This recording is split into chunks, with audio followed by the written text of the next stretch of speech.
rolled super high for all of his stats, and the only one that he didn't roll super high on would be, like... having a body.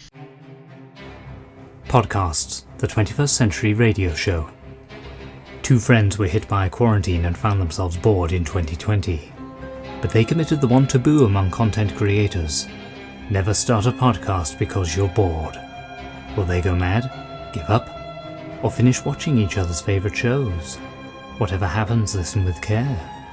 For what could equal the horror of spoilers?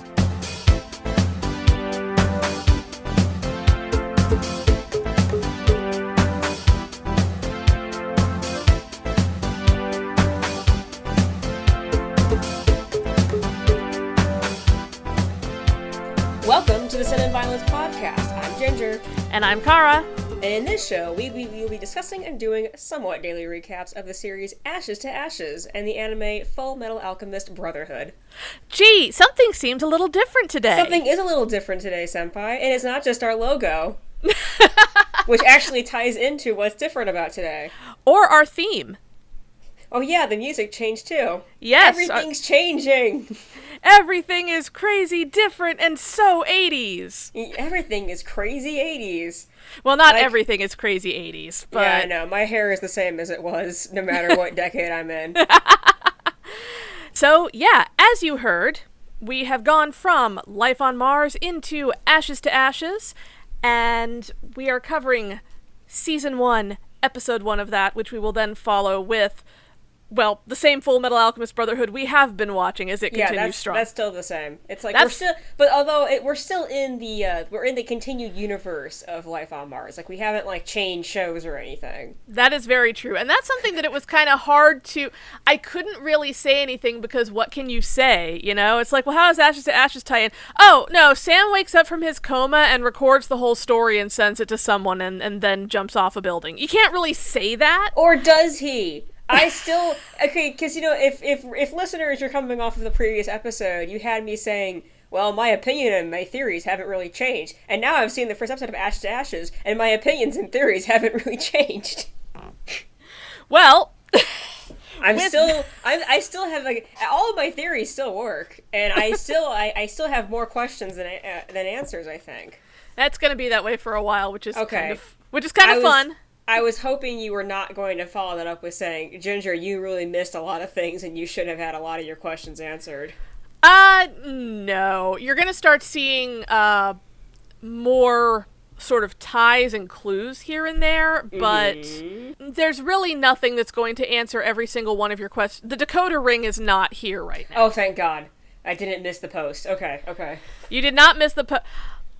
There, like I said, and I've said this before, and I'm not saying it as a way to, tease or anything, I'm saying it sort of admiringly, is that when you get to the last episode, they're just like, all right, everybody, group huddle, here's everything. Oh, really? I mean, not in literally those words, but there's essentially a, okay, y'all, here's your answers. But there's a sequel, there's a continuation coming, isn't there? There sure is, and I'm as in the dark about that as you are. Well, I hope you would be, but what I'm saying is I now have the luxury of looking at this and being like, oh, well, there's going to be a continuation, a series sequel thing. Yeah, that will be interesting to... Was ist das? What's going to happen? Right? Okay, so, with all that aside, let's actually dig into Ashes to Ashes, Season 1, Episode 1. It is the year 2008. We have definitely advanced far in our setting. The far-flung year of 2008. We meet D.I. Alex Drake. She is played by Keely Hawes. Doctor Who fans, you'll have seen her in several roles in the episode Time Heist. AKA the one that I remember her from. If you're a gamer at all, she played Lara Croft in 5 Tomb Raider games. Oh yeah, that too. Yeah. So, D.I. Alex Drake, she's in London. She is divorced. She has a daughter named Molly. She is also the lady who got Sam's tapes from that last episode of Life on Mars when he was recording everything and he was like, yeah, I'm sending these off to someone. It's her. So she has, in essence, seen everything we have prior to Sam jumping off the building. So it's easy to basically just say, she's seen what we've seen. Like 98% of it. Or, well, heard it. See, yeah, but... Like a radio play. Exactly. Basically just assume she knows what we know. Sam Tyler, future boy from the future. Dun, dun, dun, dun, dun, dun. But yeah, no, basically just assume that she knows what we know. Sam's records state that he was in a prolonged deep coma and committed suicide approximately a year prior. And Sam is getting his own special book about his case. As Alex is driving along with her daughter, Molly, whose birthday it is, she gets a call that there is a hostage situation, and she has been requested by name. So she flies on out there, she leaves her girl in the car, and she's like, stay put for the love of God. She gets out there, and this man, Arthur Layton, is holding a lady hostage. Side note, Arthur Layton is played by Sean Harris. He's in a fantastic movie called Possum, which is written by the guy who co-wrote and played Garth Marenghi. See it if you can. Anyway, when Alex arrives, gets close enough, Arthur Layton releases his hostage and starts talking about how he knows Alex's parents, who apparently died back in the 80s. Molly, bless her little heart, runs out of the car because she's worried about her mom. Nobody stops her. This whole barricade of cops does not stop her. Layton runs off with her. Alex hears a gunshot. She goes running. Fortunately, apparently it was just like a warning shot. Molly runs back to her and Alex is like, what the hell? Don't do that. And she gives this little speech about, it's a nasty world out there, but, listen to me and you'll be safe. Evan, who is both Molly and Alex's godfather, arrives. Alex sends Molly off to be with Evan for the day, and she's like, we're gonna meet up for your birthday later, and I'm gonna watch you blow out the candles on your birthday cake. Alex goes back to her car, and Layton is there. He wrestles her off to an empty boat under a bridge. He is really obsessed, funnily enough, with the song Ashes to Ashes and keeps singing it. He calls up someone and says, I have a piece of your past, and is talking about Tim and Caroline Price's daughter, i.e. Alex. Alex is trying to police psychologist her way out of the situation, and he just whips out a gun and shoots her in the head. A crazy dream sequence ensues, including what appear to be very similar to Life on Mars, where we saw bits of Sam's childhood. We see, like, a balloon, some grown-ups from a kid's point of view, a kid's hand being held by a bigger hand, and we also see the David Bowie clown from the Ashes to Ashes music video, which is the reason I sent you that music video beforehand. So that... Yes, I was given research to do. I was given an assignment, which was watch the freaky David Bowie music video for Ashes to Ashes. There is worse homework out there. So, that over, Alex wakes up on a boat, and she is dressed as a very classy prostitute. She runs off the boat, which, by the way, is called the Lady Di, and she's running up the bridge from the boat as police are running the other way, and she is trying to explain to them that she has been shot. They're not listening to her. She gets to the dock, she sees these 80s posters, she sees herself in the reflection of a puddle and sees how she is dressed. A gentleman who saw her on the boat very briefly, last name Markham, grabs her believing that she tipped off the cops and is threatening her. And just as things are looking their worst, a bright red Audi Quattro swings around out of the distance and slides up. And the lads are here! It's the lads. It's the lads. It's the lads. Not only is it the lads, but Jean now has cowboy boots. Okay, so there is one hell of a time skip character redesign, and I love anime that do that, and, so Life on Mars and Ashes to Ashes are my favorite anime. They're an isekai show. I already said this. So I will address the time skip character redesign later, but suffice to say, the lads are here. Chris looks very sort of discount Tom Cruise. Chris looks like a Diet Coke Tom Cruise from Top Gun. That's what he looks like. Ray has a perm, so just as he was the most 70s member of Life on Mars, he is now the most 80s member of Ash.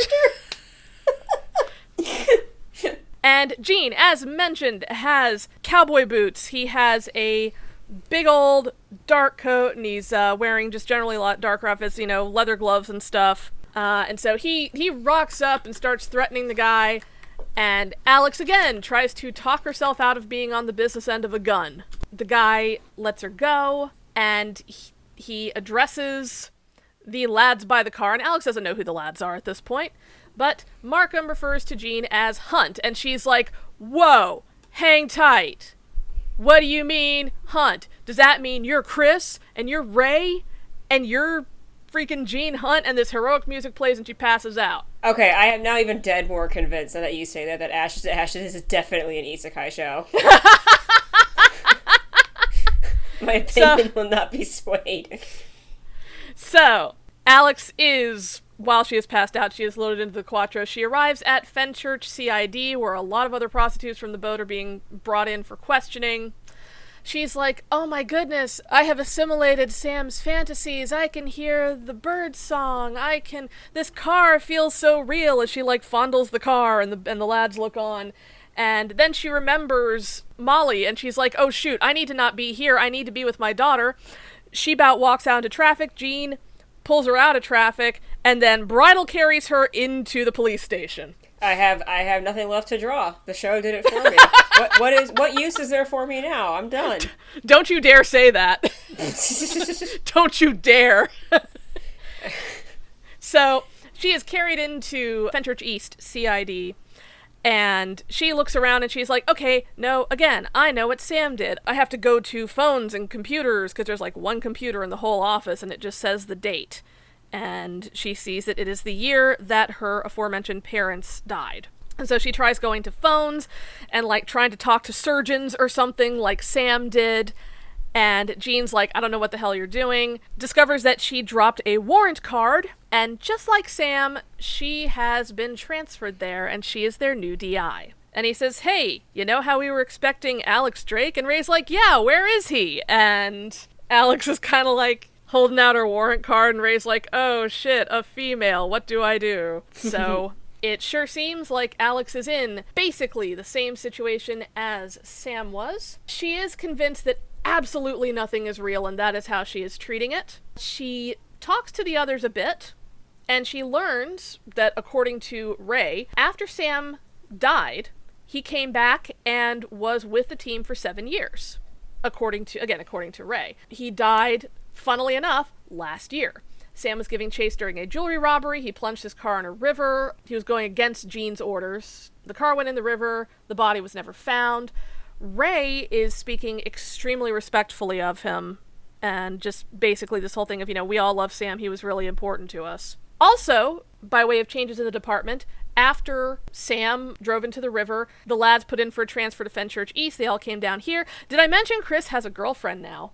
Aw, yay! Her name is Shaz. She was introduced in an earlier scene. WPC Shaz Granger, and she is frickin' adorable, and I love her. They are so precious. More on that later. So Alex, now she's basically trying to speed run because she listened to Sam's playthrough, so now she's going to speed run hers.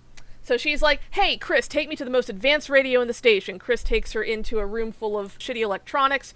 She tries all of them out. None of them seem to work. Jean shows up and is generally unimpressed with her. I apologize. I have skipped a whole segment, which is referring to the case of the week, which is also important. It involves Markham from the boat, who is believed to be the head of a drug ring. And Alex, as she is a police psychologist, informs Jean, he is not the kingpin. I know stuff about psychology. He's too puffed up. A real drug kingpin would not be wasting his time with y'all, basically. And she, by the way, whenever she says his name, she's like doing air quotes, which he loves, and by which I mean he hates. They have this little confrontation where, again, it mirrors life on Mars. If you remember the whole thing with placing the hands over the hearts, like Sam and Annie did. Yeah, but it took a whole 2 seasons to get there in Life on Mars. Yeah, here, Alex just straight up just pushes his coat aside, slaps her hand on his chest, and it's like, oh my god, your heart's beating. So he grabs her boob and is like, hey, I could do that too. And then he says, are you gonna kiss me or punch me? And if you have not realized yet that this is the ship of the show, I don't know what to tell you. By the way, his nickname for her is Bollinger Knickers, in reference to the fact that she probably really enjoys very expensive champagne, shortened to Bolly. So he either calls her Drake or Bolly, or Inspector, when he's really heckin' pissed. Anyway, all things considered, Markham appears to be clear to go. Partly due to the fact that Alex blurted out, hey, I'll bet these cops just want to shoot you. Which he brings in his lawyer. He's like, hey, this cop lady said that her partners just wanted to shoot me, so I can go, right? So that didn't work out well. Alex then decides to talk through her current issues with Chris and Shaz, who are fine with this. So she's got a whiteboard, and she's going through sort of how to work through the situation she's in. She inadvertently writes the word dead really big on the board as an acrostic. Again, take that as you will. She has already categorized everybody. Chris is the nervous one, which he resents hearing. Alex also discovers that Leighton, the guy who shot her, is active right now, but Jean considers him sort of a nobody that they just occasionally monitor. Alex is, though, convinced that not only is he her ticket home, he is at the top of all this. She goes to the warehouse where Leighton is hanging out. She finds a notebook that appears to be written in code. And then that Ashes to Ashes clown starts chasing her down and disappears. She proceeds to Luigi's, which is the new watering hole for the team now that they're in London. It's an Italian restaurant run by Luigi. Poor guy. He, who's basically this very put-upon Italian dude who is just sick of everyone's shit all the time. The Nelson of Ashes to Ashes, you say. Nelson at least was like offering advice. You know, it's like, hey buddy, I know it's hard. Would you like a drink? Oh, does Luigi doesn't do that? Luigi is just like, get the fuck out of my bar. All the like, things go on and Luigi's like, oh, I'm so glad you're having a great time. I would like to go home and see my wife now, so get the fuck out, please. And I appreciate Luigi very much. Alex goes to the bar. Jean pours her a big old drink. The two of them get talking. We discover that Jean's wife left him at some indeterminate point. And Alex is like, haha, it's so fun. I'm talking to my imagination. I invented everything here. And Jean's like, holy crap, you are so drunk. She ends up getting really sick. Jean helps her up to her room, which is, by the way, she has an apartment conveniently above Luigi's, if it wasn't clear where it was. She passes out on the sofa. After they have a sort of innuendo-laden talk, Jean finds the notebook she got from Leighton. She passes out. He puts a blanket over her. So since Jean is not really picking up what Alex is laying down about Leighton, she decides that she is going to proceed without consulting him. So she sets up a trap for Markham, where Chris and Shaz are going to have a stakeout. They're going to leave a note for Markham, and if Markham obeys the message in the note to come to the head of the operation, then they will be led to Leighton, and that'll be all the proof they need. Shaz is all hyped to be on a real by golly stakeout with her super cool boyfriend, and it backfires and she gets kidnapped. Everyone's pretty pissed. Jean takes over and discovers that the notebook is boats and tide time, so they go to the dock. Sure enough, there's Markham, there's drugs, and oh, there is Leighton! So we got there eventually. Technically, Alex was right. Man, I didn't realize Professor Layton fell on such hard times. Yeah, I know, right? They divide up into A team and B team. I'll let you guess which one Jean was on. There's a big shootout. Leighton runs off with Shaz as a hostage. Alex chases him down. The lads roll in Miami Vice style in a speedboat. Jean just unloads at Leighton. Leighton gets a head wound. Chris goes after Markham to bring him in, and Markham's like, haha, look at you, I know you can't do anything, you're that guy who can't pull the trigger, and Chris shoots him in the foot. And Chris says, I'm not nervous, I'm just cautious, which I kind of love from earlier, when Alex pegged him as the nervous one. He's not the nervous one, he's the co-high one. He is the co-high one. Jean takes Alex aside and is super mad at Alex and gives Alex the same speech that Alex gave Molly earlier. Alex does not want to be here, and Jean is like, too bad, you have brainy smarts and you can figure people out, and so I need you, and you're staying until I say that you get to go. The episode ends with Alex going back to Luigi's and Jean pouring her a ludicrously huge glass of wine. And that is our setup. Well, okay, so Ashes to Ashes, or as I like to, I had this idea, Senpai, that I really feel like this whole thing was just a ruse to get me to this point. Is that correct? Like, life on Mars was just in the way of the actual end goal, which was Ashes to Ashes. Life on Mars is very good, and it's all one show, but let's be real. Let's be real. Let's be real. Yeah. Yes. What? What are we being real about? You know what we're being real about. Okay. All right. So I have a lot of thoughts. I have a lot of theories again. Lots of notes. Yeah, I'm gonna address the kind of the big one, which is the Sam suicide question.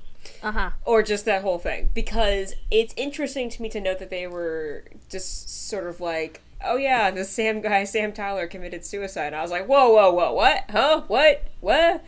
And because as we were discussing at the end of the previous episode, you know, we're not quite sure where Sam, at least, okay, let me rephrase, I'm not quite sure where Sam is, because remember that whole thing of, if you're not feeling things, it's not real, and I still question stuff like, why was Frank dude not wearing a surgeon uniform, and why was there's no head scar on Sam, and there couldn't possibly have been brain surgery, like all these questions I have about the finale.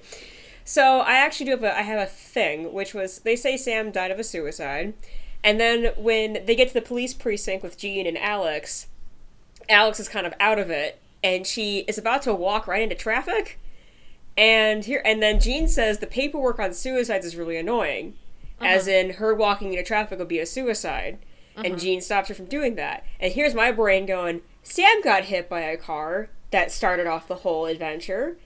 Was that Sam's suicide? Was it classified as one? Because we don't know what technically was considered Sam's suicide. Was it him jumping off the building? We don't know. We assume it was. It started with prolonged deep coma suicide. I will say that was in his record, that within Ashes to Ashes... Okay. I'll just put out what we've already seen, which is that Alex's records say that he was in a prolonged deep coma, and then he recorded his notes, and then he committed suicide. Oh, so my whole theory is not correct then. Damn it, I thought I was onto something there. What I will say, and it's like, I think I'm to a point where we're kind of, the rubber's on the road, and I can start saying, to certain things, no, we have had the answer to this. Which is that, is it weird that Sam didn't have any surgical stuff? Absolutely. Is it weird that Frank Morgan and Frank Morgan were Frank Morganing? It is weird. Is it weird that he showed up in a suit instead of dressed like a surgeon? It is weird. All those things are absolutely weird, correct. But Ashes to Ashes, first scene, shows us that yes, Sam did wake up in the real world. Sam did record everything. Sam did jump off a building. Well, that's kind of an annoying bummer. The questions of what the heck was up with Frank and the lack of head scar and all that, I still think are valid questions. Okay. Not plot hole questions, but questions. Okay. So, all right, okay. I'll take it. I still think my link about the Alex and traffic, and I think that was a smart one, just disproven because I'm dumb and don't pay attention to things, I guess. But even though it's not a literal link, it's still a parallel, and I do want to note that if Alex is because again, like I still think my "this is purgatory" theory still holds really strong. Because if Alex is dead, then This Is Purgatory holds really strong. If Alex is in a coma, then This Is Purgatory still holds really strong. Do I see any Saints medallions anywhere? No. No Saints medallions, just a whole lot of diamond jewelry. Lots of diamonds. So yeah, that was just like my first thing. I'm still wary of the Sam is dead thing. In particular, what I think is interesting is Alex brings it up a few times throughout the episode, and Jean says something like, "Oh, he died after 7 years." I think it was. He was there 7 years. He was there 7 years, and then he something, and then he drove his car into a river, and then they're like, and they say the body was never found, and I'm like, that means he's not dead. I think what's very interesting, and this does tie into some stuff you were saying earlier where you were like, well, Sam's not in Ashes to Ashes, and I wanted to be like, he's not there, but he's like, quote unquote there, his influence is there, his presence. That doesn't count. That means nothing. John Sim is not running around, but John Sim isn't running around in the show, but he is still. And I know exactly what you meant, but it launches me off to a point, is what I'm saying. Not an answer to your, not a not a way to justify, but just an interesting thing, that one of the last things we see for Gene in that episode is he's got these newspaper clippings about Sam. Yes. Pinned up on his wall, and he's just like drinking through them. But he's like looks at them, and you're just like, oh no, they really were friends. Oh yeah. Well, I'm sorry. I shouldn't be laughing, but they all. I mean, Ray and Chris speak very respectfully of him. Gene's like, oh yeah, that son of a bitch. Ha. Right. No wonder you knew him. You're both crazy. Ha. And then you see him just like looking at the newspaper clippings. Yeah, you were crazy. Crying on the inside. Crying on the inside and dying on the inside. But then that also raises the question to me personally, like, what happened to Annie? I think it's interesting that so far she has not been brought up, so we don't know what happened there. Just to put that out there, I don't want any answers yet. We've only watched one episode. Get off my back. No, I'm not going to tell you anything you don't want to know. I know. In fact, I may not tell you stuff that you do want to know. So okay, well, you shouldn't. That's the whole point of this show, is that you shouldn't. Good. And I other things. Just obviously, we pointed out one interesting thing is stuff like in Life on Mars, Sam was in every scene. In Ashes to Ashes, Alex is not in every scene. Exactly. Interesting note. And I also picked up on the fact that how do I put this? I also picked up on the fact that stuff was different about this one. I noticed there was kind of more interesting camera angles, and there was more there's just more like bombastic music, and things kind of felt more cinematic, but not in the sense of, oh, the BBC gave them a higher budget, but more in the fact of like things seem to be intentionally done in a movie-like way. Again, and then again, like if Alex is not in every scene, I find that interesting that we're having some more traditional choices made about the production, which were in Life on Mars, it wasn't. Mm-hmm. Yeah, it's Life on Mars was stylistically, it was a throwback to 70s cop shows in particular, and I never mentioned this, and I should have because it's relevant, but I also haven't seen the show in question. It's based on an actual 70s British cop show called The Sweeney. And I have it on my DVD shelf. I'm looking at it right now, and I should really watch it. But it's a no sci-fi, no weird stuff. It's just, basically a cop duo that is very similar to Gene and Sam. And that's sort of the inspiration for it. So what you're looking at when you look at Life on Mars is it's pulling from this very specific thing. When you're looking at Ashes to Ashes, and I am so curious, I'm going to have to ask some of my friends in England. Mm-hmm. What we're seeing is visual references to things like Miami Vice, the A-Team, Moonlighting. Two of those got name dropped in the episode. Everything is... There's a lot of reference to 80s American action. And I am extremely curious. And by the way, listeners... If you head over to our Tumblr, you can actually leave us messages and stuff. If you are a listener in England who is aware of what was popular in the 80s, I would love to know how much 80s American action, like those shows I just mentioned, or drama, because Moonlighting was more sort of what we consider... It was really what we consider the first primetime drama as we think of it. Mm. Also, I want to mention our Tumblr is sinandviolencepodcast.tumblr.com. All one word, no dashes or whatever. We post our episodes, we post random posts about FMA and Life on Mars. Yep. So yeah, I would be curious to hear if were those popular on television or in the cinemas in England, sort of did those carry out? I think of like when Stephen Moffat talks about how Superman plays on TV every Christmas, and that's why he wrote The Return of Dr. Mysterio as a Christmas thing. So I am always very curious about what is on when. And so I am, So I don't, that's something I don't have the answer to. I'm going to look into it. But yeah, Ashes to Ashes very much pulls from more cinematic stuff. The score and the style very much show that, especially when you have like the shootout at the docks. Yeah, that felt entirely movie-like. That felt so different from anything in Life on Mars. The fact that Gene takes that shot over the water and blows out a car engine with one bullet. Yeah. Which don't get me wrong, that kicks ass. And I'm going to say also, having an idea of his caliber handgun, he could probably do. Oh, sure. Now, I don't know a gosh darn thing about ballistics, so, I'm not going to say, would this have that effect because I'm not a Mythbuster or anything like that. But regardless, it really does look like an action movie, which is kind of what we're going for stylistically. Right. I am very interested in the difference between Sam and Alex, and there's an obvious reason for it because one came first, but I love Sam was just trying to figure it out as he went along, and Alex is going in, like I said, she's trying to speed run. Mm-hmm. She's like, okay, I go to the phone, I pick up the phone, I do this, you're this, you're that, you're the other, and the fact that it just absolutely will not work for her. I think what's going to be interesting for me to see as a person who has never seen this before is going to be, by comparing and contrasting of Sam and Alex, is going to be basically what is the difference between a character who only kind of knows what's going on and then a character who's basically kind of like a meta character. Mm-hmm. And so, for instance, I think it can work. Like, I loved Community when it was on, and my favorite character was Abed. And Abed's whole thing is he knows the meta-ness of everything going on. He points it out, and that's like his shtick. But he wasn't annoying because there was more to his character than just the meta commentary thing.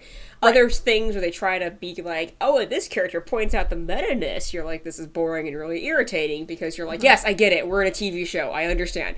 So I'm going to be interested to see how Alex progresses because Ashes to Ashes is 3 seasons. It's longer than Life on Mars. It is. So if Alex's whole shtick is this for 3 seasons, I might get really annoyed. However, I imagine there's a lot of story to be told with the 3 seasons we're getting. So I'm obviously going to let that sit and we'll take it as it comes. But it's going to be interesting to see that, like, okay, how does she either acclimate to this environment, or tries to continue to game it? Like, I think that's going to be a thing to keep an eye on and, try and figure out. Because there were some episodes on Life on Mars, in particular, I think I said that the one with the fake Irish bombings, I believe that's when I said anybody could watch this episode and enjoy it and not really have to know much about Life on Mars because not much of Sam's coma plot was in there. So there were episodes where Sam was more acclimated to the environment and his whole get out of the coma thing was not really front and center. So in Ashes to Ashes, I do assume that eventually there's going to be more plots where Alex is just kind of assimilated to the plot, in the environment and stuff going on, and we're not going to get the constant, get me back to the modern times of 2008 all the time. So I'm just going to be interested to see how that plays out as we go along. What I do think is interesting in regards to that is that Sam, as far as he was concerned, when he got out to the playground, he had failed. Like, it wasn't like he had no reason to get back except to get back. Mm-hmm. It wasn't like, I have to get back and see if Maya's okay. It was, I have to get back. This is true.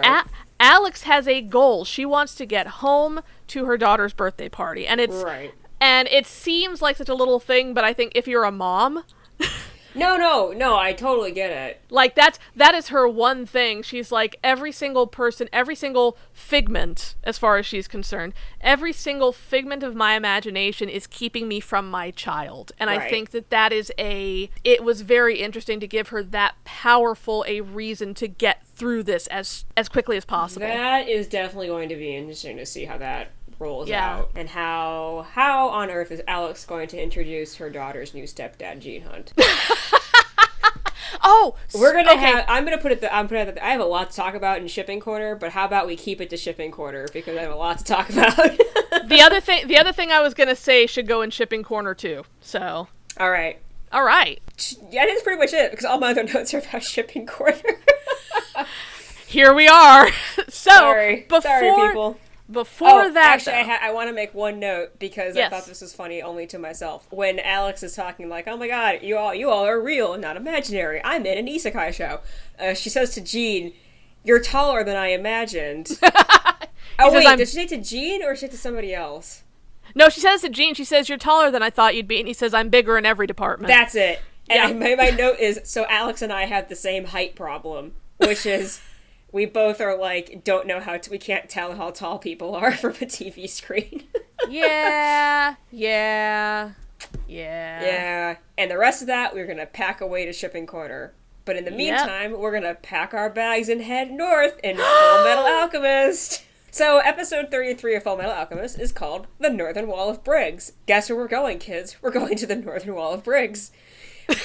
We are again in territory. This is like, I know I've well and truly said we are definitely in this was not in the O3 anime territory, but I want to continue saying we are not in the O3 anime at all. This is not it. And one of the jokes I have found by dipping back into the FMA fandom and actually being more into it than I ever was in my life before is, if you ever watch videos or read dissertations about when people compare and contrast the O3 series versus the O9 series, a lot of the arguments can be summarized as FMA Brotherhood has this character, meaning it's the better show. And guess what? We are now meeting that character today. There's basically two plots going on in this story. There's the Ed and Al plot. They get to North City. They're total snow noobs. They're like, whoa, snow. Let's run down the stairs and fall on your ass, which is as any person who is used to snow will know, you walk with a lot of caution around any stairs and any pavement, and you know what? You just walk with caution when there's snow on the ground, because ice lurks everywhere. They are now in North City, and they're going to head to the northern wall, to Briggs, which is essentially, you could take it as like the northernmost part of Amestris. It is on the border of Amestris and the country to the north of Drachma, and it is a big fort that is revealed later to be like this, basically like a wall wedged between two mountains, and it is the fortress that keeps the forces of Drachma at bay. We don't really learn much about Drachma in the rest of the series. We just know that there is kind of like a constant military tension between the two countries. Ed and Al, they get taken as far as like a cart will take them, and the cart driver goes, well, beyond this is military territory, so, you know, whatever, you're on your own. And he also says to Alphonse, hey, is that automail? And Al goes, no. And the guy goes, okay, whatever. And they're just like, well, what does that mean? Well, who cares? They continue on their march up to the mountains. What we do learn is that Ed's automail is made of metal, and therefore, I believe it basically stops working because it's cold and won't move. He's also at risk of catching frostbite where the metal meets his skin, which is around his shoulder and then on his leg. So, as they're wandering, they get caught in a blizzard, and then suddenly they get attacked by a giant creature, which reveals itself to be a military person who has like a giant-ass, weird crocodile automail arm. Yeah. They're fighting, and they're trying to be like, we're not spies, he's a state alchemist. That usually works to get us out of these situations. And the crocodile automail has like a chainsaw in it, and the guy catches Ed, and then he's going to like rip Ed apart, but then Al throws his helmet, and the little tassel gets caught up in the chainsaw thing. No! Poor Alphonse. His and then that hair. stops the fight. And Ed and Al are then captured by all these weird snow spies that show up. And the snow clears, and they see the giant wall fortress of Briggs. And on the thing, they see a woman who has a cool-ass sword, and she's like, what's going on with this? And he's the guy who caught Ed and Al. He's called Captain Buccaneer. That's what he's referred to as. He's very like, nice. Major General Olivier Marie Armstrong. And we're like, and then I go, oh, as you can see, the hair of her and Alex Louise Armstrong is like the same. So this is Armstrong's older sister that he mentioned to the brothers about. Ed passes on Alex's letter of introduction, which she just takes, and she's like, yep, that's from my little stupid little brother, and rips it up. And it just goes, you know, the words of others are cheap, and you prove yourself through your actions. So basically, listeners, what you need to learn is that Alex Louise Armstrong, our favorite strong guy buff man, is a very nice person and a bleeding heart softie. Olivia Marie Armstrong is not that. Yeah, it's funny. It's like you got big hulking dude who is the large soft friend, and then you have her, and she will murder you. She will murder you. She looks like I hand it like the two don't have the same body type or whatever, for obviously, but they also they share a lot of interesting characteristics that I want to point out. Like they have like the same hair, they have blue eyes, they have the same kind of almost the same look of the eyes too. Yeah, exactly. Yeah. And she also Olivia is actually, I think I commend them because they actually drew her to look strong physically in a way that like Izumi doesn't, for instance. Like she just they look built differently, which, I mean, I always have to commend anime character designers when they can actually make people look different. Yeah. But I think she has a very rough and gruff attitude, which we learn is warranted through our time here. But she also has, like, very plump lips. Like, her lips are actually pronounced, like, with lipstick on them or something. Which, obviously, Alex does not have lipstick on. However, it just feels like a trait that you're like, yeah, I believe that's also why you're related to your brother. I don't know what it is. Maybe it's just something about that look just got that. So anyway, we finally meet Armstrong, the elder, the elder one, Major General Armstrong. But then, you know, Ed is like, here, I'm a state alchemist, blah, blah, blah, and they eventually do let Ed and Al into the fort. Our B plot was Scar and a mysterious cloaked figure who this entire time I thought was Dr. Marco, but spoilers, it's not. The show also wanted you to remember to think it was Dr. Marco, but spoilers, it isn't. So they're hopping on the trains, and remember Kimberly's after them. Right. And eventually they police figures out, okay, he's going north, they're on a train fight happens, Kimberly shows up, Kimberly and Scar get into the fight. And Kimberly, at some point, Scar gets kind of blasted off somewhere else, and then Kimberly walks over to Cloaked Figure, and we're like, it's Dr. Marco, and actually, no, psych, it's Yoki. And I'm like, oh, right! Yoki and yeah, exactly, the show pulled a fast one on me, too, and I totally forgot about it, even though, they cut to a scene that shows Mei Chang and Dr. Marco wandering off in the snow. It wasn't until then that I went, oh, right, Marco is not with Scar. But, you know, Dr. Marco and May are wandering around in the woods in the snow, and I have to wonder to myself, how on earth are they not frozen cold yet? Again, I live where it snows all the time, and I would not do what they're doing. But they're looking for Scar's brother's research notes. They find a little hut house that does contain the research notes that they're looking for. But, yeah, so Scar and Kimberly are fighting. And eventually, they get into this whole thing and Scar's like, oh, you're the one that killed my family in Ishval, and all that is happening. Scar then catches Kimberly off guard and throws, like, a pipe at him and kerspleens him and pins him to the train. And it feels so satisfying to see this happen because Kimberly's an asshole. But then, you know, Kimberly's bleeding out, but he destroys the link of the train. So Kimberly's such that the train's still running. And Yoki and Scar are on this other part of the train cars that slow down. So that's kind of how that has gone. We now know that Kimberly is injured, and he is continuing on to the north. And Scar and Yoki are kind of stranded on some train cars, being the boxcar kids all over again. Episode 34 is Ice Queen.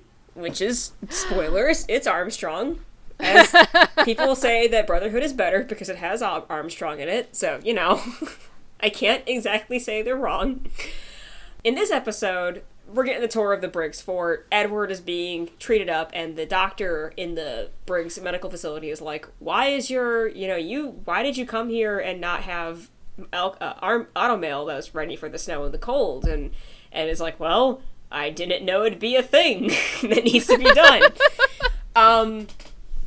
Previously in the previous episode, Winry tried to call the hotel the Elbros are staying at, and she basically hears through the rumor mill that for the hotel clerk, oh, I heard they might be going north.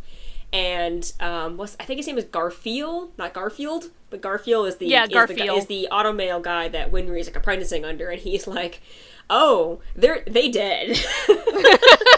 Yeah. She's like, what do you mean? He's just like, they're going to the north. They did. Because he knows that the automail is not suited, obviously, frostbite, blah, blah, blah, blah. So, now put a pin in that little Winry-sized pin. Remember that Winry is now going to be a key player here. Right. Ed and Al are at the fort, and, again, Olivia makes it clear she hates Alex. Like, hates him. Yeah. And I'm going to have to refer to them by their first names because of the fact that they're both named Armstrong. So just bear with me about this. But she does not like this little brother. That's a new tangle now. Yeah, but I love the fact that she loathes him, even though, like, that stands in stark contrast to us because we love him. But the boys, what I think is funny, they kind of, like, give the rigmarole of why they're there, and then they're like, we're studying alchemy, and the only reason Olivia is not going to kick them out is because she's interested in alchemy. And, it could be used as a military tool, and Alphonse is very insulted by this, and goes, but it's for medicine! And Olivia says, I don't care what it's for. Anything that gives us the edge over drachma is good enough for me to be interested in it. So, again, there's some feisty military tensions going on here. What I find interesting here is that the boys don't tell their whole story, which is a change of how they usually always tell their full story to anybody who will mildly inquire about it. But now is the one time they're asked about it, and they go, we can't tell you. What? Like, now? Now? Now you put the kibosh on your sin story? Okay. The boys are escorted out by Miles, and Miles is, a guy that if you see him, you're like, oh, you're an Ishvalan. But apparently no one else catches on to this.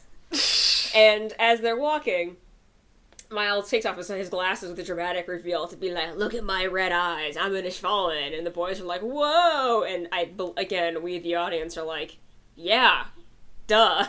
Sorry, there are some reveals in this show that they're really good and all, but then when you talk about them, you're like, it's very obvious that he's an Ishvalan. I don't know why you would think he's not an Ishvalan. And he realizes he's partially Ishvalan. And actually, though, this is interesting because we learned something about this, which was apparently, in the past, the military had a purge of Ishvalan members. They don't tell us when this happened. I would assume, however, given the age and the events and the timeline, that it was probably happening with Führer King Bradley coming into power and the Ishvalan extermination and all that. However, Miles says he's like a quarter Ishvalan, I believe it was. Like his grandfather was Ishvalan. Right. So he didn't meet the requirements to be kicked out of the military. We get into a little bit of a flashback sequence because, Miles asks Olivier, like, well, why aren't you going to kick me out? And she gives this whole thing about, survival of the fittest is the model at Fort Briggs. Everyone who's there has to move as one unit. Things are too harsh, and there's too much at risk for us to be mucking around with us not liking one another for whatever stupid reason. Mm-hmm. So, and then he's just sort of like, what if I turn code on you? And she threatened him with his sword and said, and you and I will duel. And so, we're gonna have an Agni Kai, all that. The boys are on a little tour of the fort, and as they're on this tour, we run into Fullman, who, remember, was transferred to the north. Well, he's here, kids. He gives the boys a tour of the fort. As we go through the fort, we see all kinds of cool stuff, like there's some tanks, and there's research and development, and as they keep going down, it gets nice and toasty, and at the bottom of the fort, we run into, there's some big pipes there and some big tunneling, and the engineers are hearing some weird noises coming from inside the tunnel. And then out from the bedrock comes a big dude with a tattoo.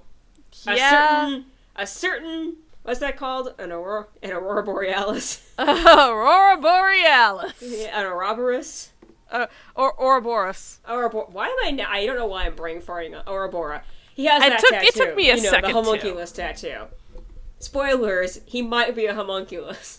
Maybe. And it's a big dude, like a bigger than Armstrong big dude, and he's bitching about being tired and bored and not wanting to tunnel all this stuff. So he's wandering around. They're like, what the fuck is this thing? We cut over to Armstrong is being told that Kimbley's at the hospital at the base of the mountain, and he's requesting the cooperation of Fort Briggs in his mission. So now Armstrong is like, great, I have this weenie down at the base of the mountain, I have these brother weenies wandering around my fort. What shit next is going to happen? This is not Olivier's day, okay? She got reminded her brother existed. Nothing is good today for her. But, so, cut back to, everyone's basically trying to get Tattoo Guy out of there. They think, oh, he's a Drachma spy, and the Elric brothers are like, oh my god, he's a homunculus. We can't, tell people that, because, for obvious reasons, we can't tell them that. Armstrong shows up with a bazooka, and she fires a fucking bazooka at him. That doesn't do anything to him. And, fire doesn't do anything to him. So he's just he's not really, to be fair, he's not really doing anything. He's kind of wandering around, but he's not, savagely destroying anything. But they're just this is a threat. And, Armstrong at one point just goes, do you know him? No. Or kind of, I think. It's like, is he a spy? No. Are you spies? No. No! What is he? We can't tell you that. And it's just again, you tell everybody else about everything. Except this one time. So Armstrong's next thing is she's like, well, if fire can't beat him, I know what we do. My men, douse him in tank fuel. And that's where the episode ends. Yep. So things about to get spicy and roasty toasty. Yes. Very, very spicy and very roasty toasty. So one, I have been seeing Armstrong in this new opening for a while, and I remember the moment I saw her, I was like, oh, who is she? I know that she's gonna be my fave. I don't know why I know that. I just do. I love the fact that, like, both of the Armstrongs are of your favorites. They're so good. And in fairness, they're also both I think everyone has them as their favorites. Well, but they're totally different. They're like totally different characters. Yeah, they really are. But I think I think they're the correct way of doing, like, an opposites character without being like, one's good and one's evil. You know what I mean? I absolutely believe that they are big sister, little brother. I 100%. This is true. You know, it's like, when I found out, oh, he has a big sister up north who will kick his ass and your ass and her own ass, I was like, oh, that explains why he's like he is. Because, I mean, I was essentially raised an only child. I do have half-sisters, but from what I understand, you're generally going to get opposites with siblings. So, you know. Let's see. I am the youngest of 3 kids. And I have also noticed that the big sister, little brother dynamic tends to kind of be like that. From what I've seen of big sisters and little brothers. I'm gonna say, I will also say on the flip side of that is, while I am the youngest, I am the only sister and I have 2 older brothers. Right. So, now I'm thinking too hard about this. I love how she was introduced. It's funny, it's like, the fact that she is an Armstrong, there's something about knowing what family she's from, who her brother is, and then seeing, like, a grand total of 1.5 actions from her. You're like, okay, I get her. Yeah, and I think, honestly, if she was just a rando, like, if she was not connected to Armstrong, I just don't think the character would have kind of worked as much. You'd be like, oh, it's a hard-ass military character, okay, whatever. But it's the fact that she is related to the Armstrong that we know and love gives us a lot of context and a lot of this kind of background side environmental information about her. Oh, that yeah. makes her all the more interesting, because, like, we've been used to Alex Louis Armstrong for 30-ish episodes. Yeah. And you're like, oh, he's fantastic and lovely and so polite and so nice and so supportive. And then we cut to Olivier, who is not that way at all. But the thing is, it's interesting because what we've seen is that she is supportive in her own way. Yeah, it's very important to distinguish the fact that she's not an asshole. Because the thing about her is that she commands the utmost respect from everyone under her. And it's not like a fear respect, it's a respect. It's like the thing we see with Miles. It's like, I trust you to do what I need and to be this type of person. And if you let me down, I will fight you. Yeah. It's sort of the, I trust you, and if I was wrong to trust you, then we're going to have words. which I think that actually betrays a lot of faith in someone, because she's like, I am so willing to believe in you that I will fight you if I'm wrong. Mm-hmm.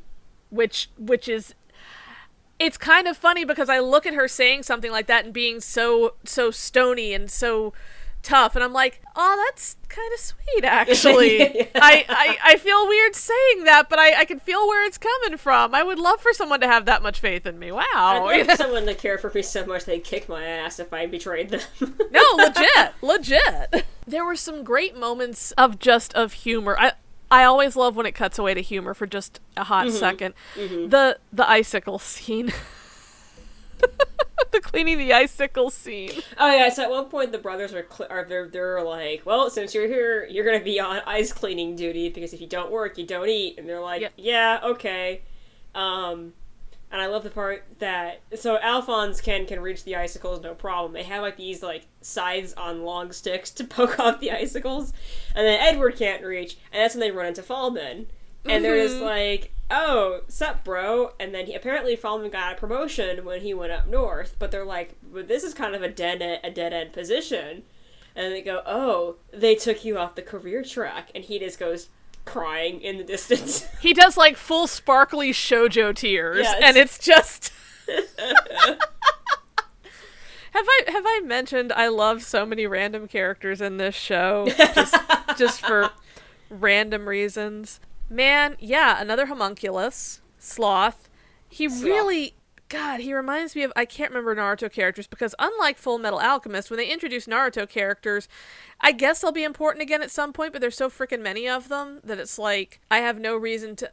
what's his name? There's this one guy in Naruto who is, this is a pain, that's a pain, everything's a pain. We're about to get our email inbox flooded with, I can't believe you work for Crunchyroll and can't remember his name. It's like, yes, It's not Gaara, is it? It is absolutely not Gaara. Okay. See, I remember Gaara. I really don't remember much about Naruto. It was so long ago. Shikamaru. Oh, Shikamaru. Wow, I remember, okay. and I know why I can't remember his name, because I keep getting his name mixed up with the dog's name. Shikamaru and Akamaru. Akamaru, okay. Because they both have Maru. Marus. Yeah. And they both have Maru. So, gotcha. You know. But yeah, See, hilariously, I remembered that there was a character in Yu Yu Hakusho called Shishi Wakamaru. Shishi? Yeah. Now that I say that out loud, I realize I don't remember who this character is. I just remember he had that name, and I think he was the purple-haired sword guy in the Dark Tournament arc. And why do I remember this?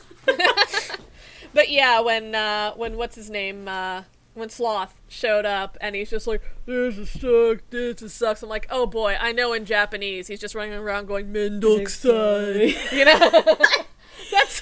I think I'll talk about this later on, probably towards the end of our series when we're doing a wrap up, but sure. I would say that of the differences in the 03 versus 09 series, the Sloth one is hilarious. Oh, really? They are 150% different. Oh, wow. And it is funny of how, like, the diverting ways they took to do Sloth, and then, like, it's really funny to me. So he's in this series, he's a big muscly dude who doesn't say a whole lot. In the 03 series, it is not the case at all. Oh my gosh, really? Not like it's a Genki boy or anything, but, it is a normal looking lady, and I'll say that. Okay. Yeah. Fair enough. I'm sure we'll come back to it. I'm just trying to go from, big to normal looking lady. Yeah. Okay. And honestly, it kind of doesn't make a whole lot of sense why Sloth in the 03 one, but you're just like, so there's like some really, really reaching explanations, but I'm like, well, because the Dedede is like Sloth, and I'm just like, sure. Yeah, well, when the manga's not finished and you're just kind of going. You're just kind of winging it. Hey, I remember what happened with Sailor Moon when R started and they had the Doomtree arc and they were just like, let's do Snow White.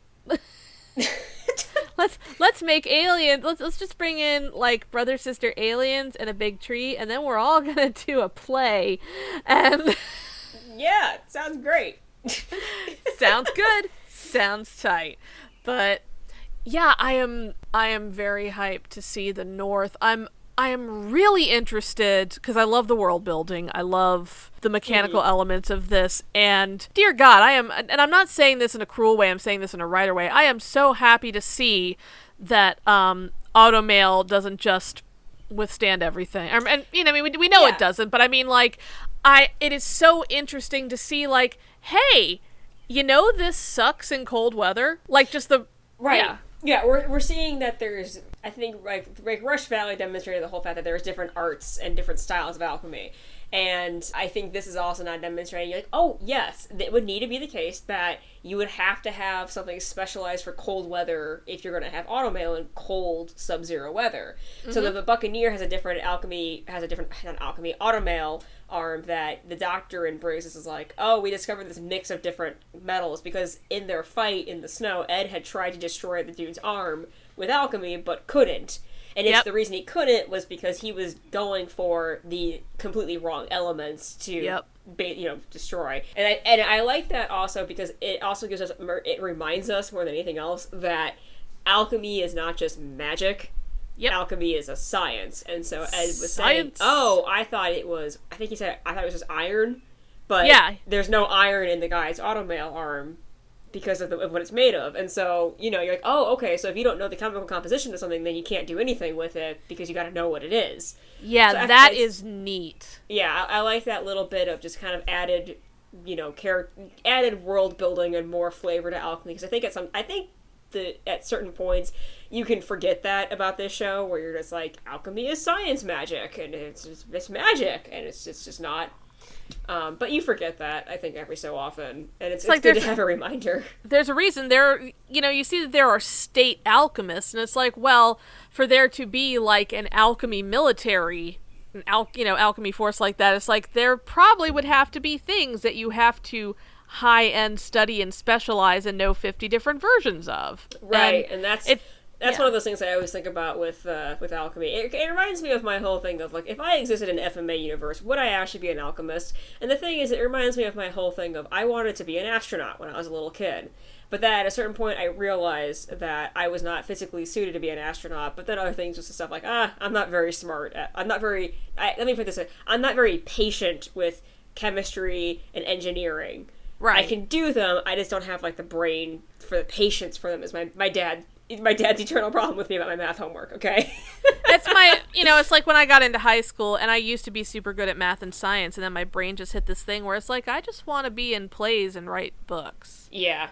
And screw math and science, except for calculating tips and stuff. But, yeah, I'm good at doing mental math, but as my dad will tell you, that I frustrated him to no end for the fact that I didn't want to have the patience for math. So, just putting that out there. It's very difficult to come to terms with the fact that Edward Elric probably actually has to be really smart.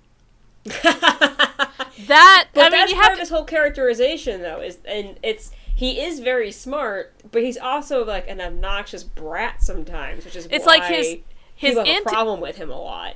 His int is high, Yeah. His int score is high. His wisdom score might be a little lower. His charisma score is through the floor. This is why Alphonse really is just a better Edward Elric. As he has informed us. Rolled super high for all of his stats, and the only one that he didn't roll super high on would be, like, having a body. His strength modifier didn't do it well. I don't know. Yeah, probably strength mod, so now he has to be a suit of armor. Yes. Yeah, Al is the better Ed, as he has reminded us. As he has no fear in saying, yeah, my brother actually kind of sucks. I'm the awesome one. I'm the great Elric. I'm cool and nice and handsome, when I don't look like this, and... Yeah. Speaking of, one thing that's, I think it's actually is a fantastic bit of continuity, and also it's kind of like, it makes you a little sad, is so when Al chucked his helmet, the little tassel got tangled up in the dude's arm. Uh-huh. And it got, basically, they cut the tassel, and so Al puts his head back on, and he's just like, oh no, my tassel, because it's, like, all short and mangled. My hair! Because to him it's his hair, and it's, like, one of the few things he has, and it's one of his few vanity things. Oh. And you're just, like, you're totally feeling for this poor boy's soul trapped in a suit of armor. Someone get him back to Rush Valley for a hair transplant. Oh, yeah. He needs hair plugs for armor. Oh, poor Alphonse. Poor Alphonse. Poor Alphonse Elric, the better Edward Elric. Fullmetal Alchemist Brotherhood in a nutshell. Poor Alphonse. Yeah. So, do you have anything more to say about this? I have expressed my love and interest and fascination for the week, and I am cool. Because guess what time it's for? It's time for Shipping Corner. Time to play that theme that I've totally picked out.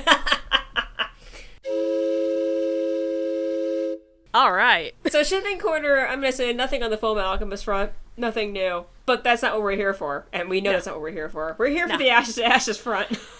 Oh my goodness. So listeners, we've been friends for like, Kara and I have been friends for like 6-7 years now.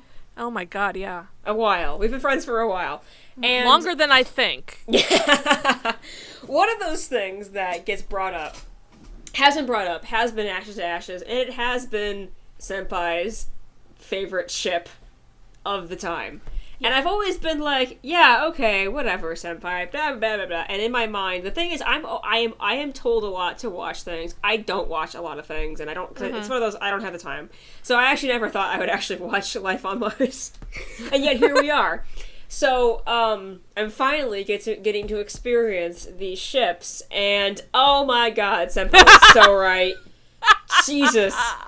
Seen one episode. And here's the thing, though, is I am not used to a show giving me this much content. No. There is a ship that we bonded over that, you know, it's fantastic and lovely, and I am the internet historian of it, and I will never let it go.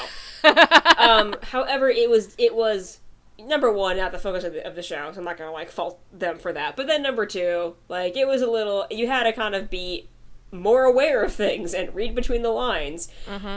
And sometimes not, but you know, you had to be a bit more aware of stuff to catch on to it. This one, no, this is not failed to deliver. Ashes to Ashes is like, I guess the story basically went, oh, Gene Hunt is the object of our female audience's affections? Well, guess what we can do with that.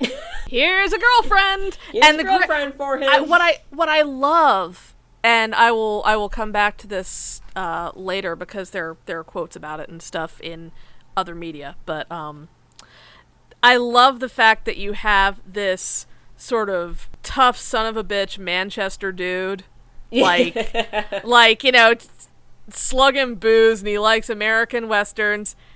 And who's the lady? Very, very posh, smart London girl. And yet it's so perfect. There's a scene at the end when Gene and Alex are having their big bicker out in the open after Shaz has been rescued, and Leighton and Markham have both been taken in, and they are just fight. And Chris and Ray are leaning over the Quattro, and it's like that first bit of Can You Feel the Love Tonight, where Timon and where Timon and Pumbaa are just like, uh-oh. Oh, no.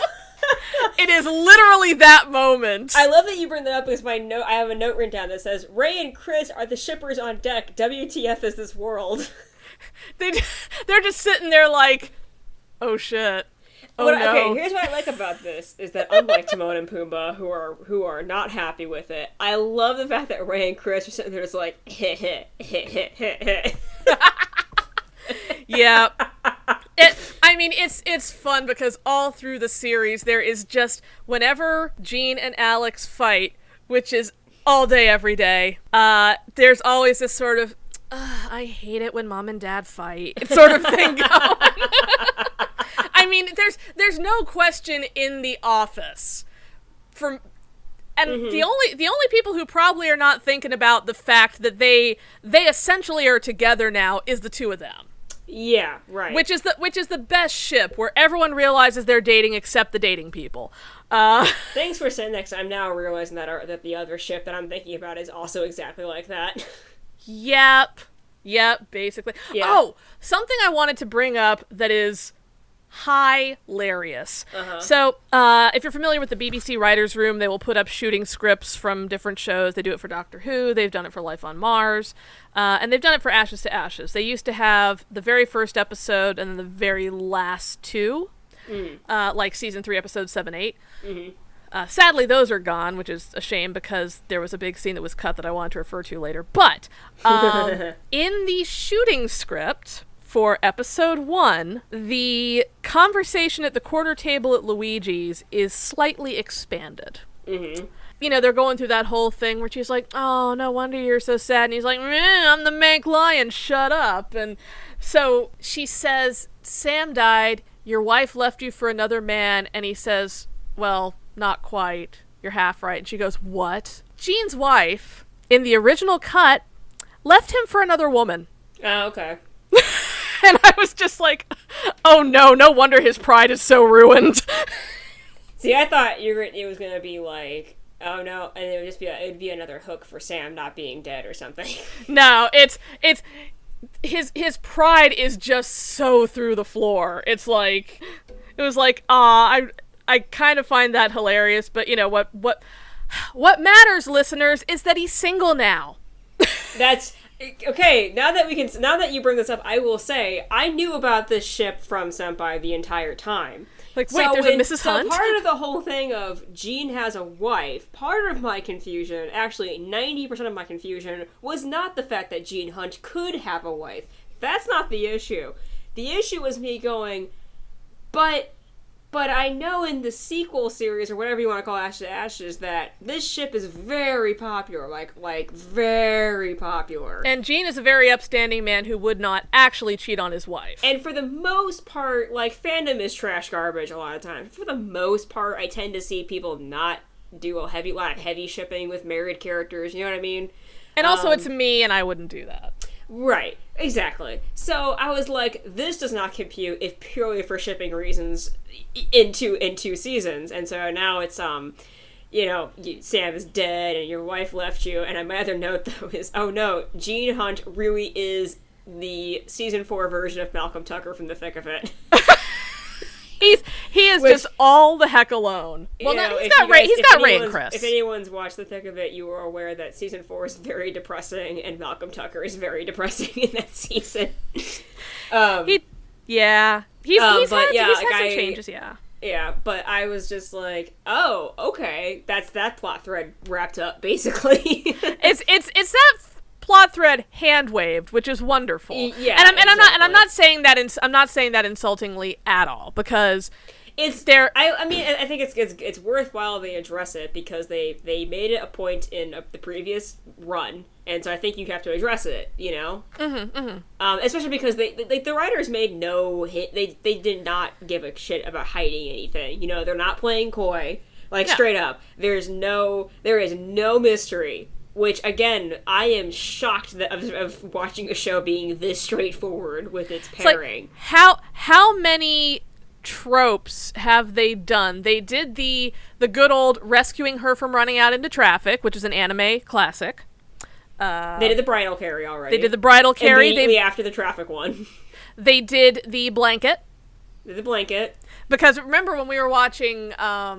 Life on Mars, it was like, man, the only thing missing from this scene is just putting whoever it was putting the blanket over the other. Oh, it was when Sam was, I think he was in night trap coma mode. Yeah, he was in night trap coma. And Annie just didn't have a blanket to put on him, and, in fairness, they were at the police precinct, so maybe there's not a blanket lying around, but yeah. Yeah, they're actually in Alex's apartment, and he just and it's funny because he doesn't even do it he just kind of goes, blanket. Yeah. He's so clumsy about it, he's like, there. But they've done the blanket. I mean, they've done tons and tons and tons of arguing. We already have Gene making lots of references about himself. And we also have when Alex is standing there, in her... By the way, her leather jacket is so cool. I would love it. And she's just standing there, and Gene's just looking at her, and she's like, what? And he's like... That's fucking hot. Basically, is what he does. Oh yeah, and also we already had the "Are you gonna slap me or kiss me or do something?" Like that. Oh, are you gonna kiss me or punch me? That was it. We've already had that. This is all one episode, guys. I remember when the first episode first came out, that run, I was watching it real time, and I remember when he said that line, I just went, "I love them." I was just like, that is when they became my thing. I was like, oh, they're wonderful. I'm invested forever now. I also do want to point out, not to be overlooked by the way, I've also been mispronouncing this ship name wrong the entire time in my head. Even though I should pronounce it correctly. Oh. I've been pronouncing it like Gaelic. I've been pronouncing it like Gaelics, like the language Gaelic, even though I know it should be Galax as in galaxy. I don't know what to tell you. It's okay. Look, this is where my brain was at. So not to be overshadowed by no, is Chris and Shaz. And my note I have written down is, you are both horrible and definitely made for each other. They are such a mess. They are. And when I say they're horrible, I do not mean they're bad people. I just mean that they did some stupid shit this episode. Shaz is played by an actress named Montserrat Lombard, who she's done a few things. I recognize her mostly from the Terry Gilliam movie, The Imaginarium of Dr. Parnassus. She was in that. And she was also like the main emo in the second St. Trinian's movie. So she's done quite a lot, actually. She's so adorable. She is darling, and she is such a good actress. I'm going to say something, and I don't think this is a spoiler. Okay. Every single member of this lead cast, so Jean, Alex, Ray, Chris, Shaz, every single one of them is going to be put through their paces acting-wise in this show. Sure. I would hope so. I am so impressed with every single one of them. I'm just like, there are some scenes where I just sit there and I'm like, oh my god. Like, and not, it's kind of like you step outside the moment and you're like, I appreciate the scene, but I'm also appreciating the actor doing it. Right. And she is definitely one of those, yeah. She's really adorable. And then I just like the fact that the show is like, it just sets it up right away that Shaz and Chris are, I don't know, in an awkward courtship. they get Markham's Walkman, because, Walkmans are new and cool now. And Chris just, gives it to Shaz. And she's just like, oh my god, I can hear music in my ears. And he's like, yeah. And she's like, ee. And he's like, ee. And they're so cute. And they are you know what they are? And you especially see this when Alex is just, using them to springboard her, where the hell am I thing. Yeah.